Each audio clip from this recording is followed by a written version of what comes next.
আসসালামু আলাইকুম ভিউয়ার্স, সবাই কেমন আছেন? নতুন আরেকটি ভিডিও নিয়ে আপনাদের সাথে হাজির হলাম।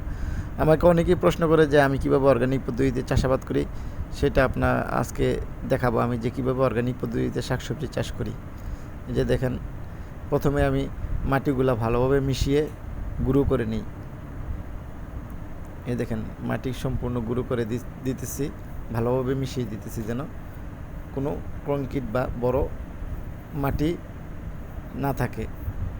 পিছনে গোবর রাখা আছে, গোবরগুলা পুরাতন প্রায় 1 বছর আগের গোবর শুকনো করে রাখছি আমি, শুকানো অবস্থা। আপনি চাষাবাদ করতে গেলে অবশ্যই যত যত পুরনো গোবর দিতে পারেন ততই ভালো। মানে গোবর যদি আপনার 1 বছর 2 বছর হয় তাহলে উর্বর বেশি হবে। মনে রাখবেন, গোবর যত পুরাতন হবে গোবরের সার তত বেশি হবে। এই যে দেখেন, গোবরগুলো 1 বছর আগে রাখা আমার, শুকিয়ে রেখেছি এখানে গোবরগুলা। এই যে ভেঙে সারা জমিতে দিয়ে দেবো। এই দেখছেন, জমিতে পুরোপুরি গোবরগুলো দিয়ে দিয়েছি আমি। এখন আমি এই যে দেখছেন, গোবরগুলো ভালোভাবে মিশিয়ে নিচ্ছি। মাটি প্লাস গোবর সবগুলোই ভালোভাবে মিশানোর চেষ্টা করতেছি। তারপরে আমি পানি দিয়ে, তারপরে আমি এগুলো গোবর আর মাটি যেন ভালোভাবে পানিতে মিশে যায়, তার জন্য আমি একটু পানি দিতেছি।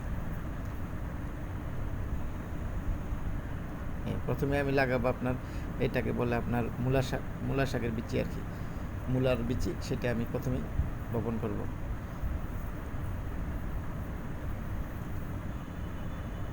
তারপরে বপন করব আপনার এই যে পালং শাক আছে, পালং শাকের বিচি। এই যে পালং শাক,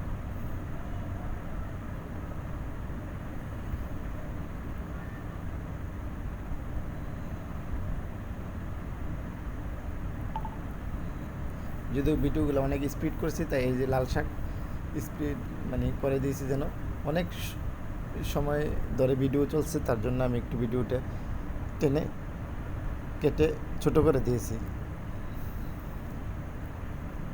এই দেখেন, আমার গোবরগুলা মাটির সাথে একবারে হয়ে আছে।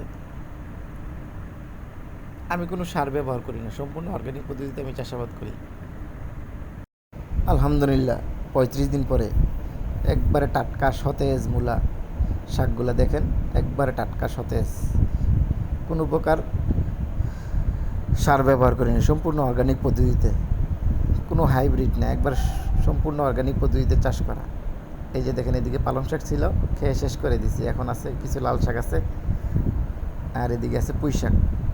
দেখেন, পুঁই শাকগুলো মোটামুটি বড় হচ্ছে। ধন্যবাদ সবাইকে। ভিডিওটি ভালো লাগলে অবশ্যই লাইক, কমেন্ট, শেয়ার।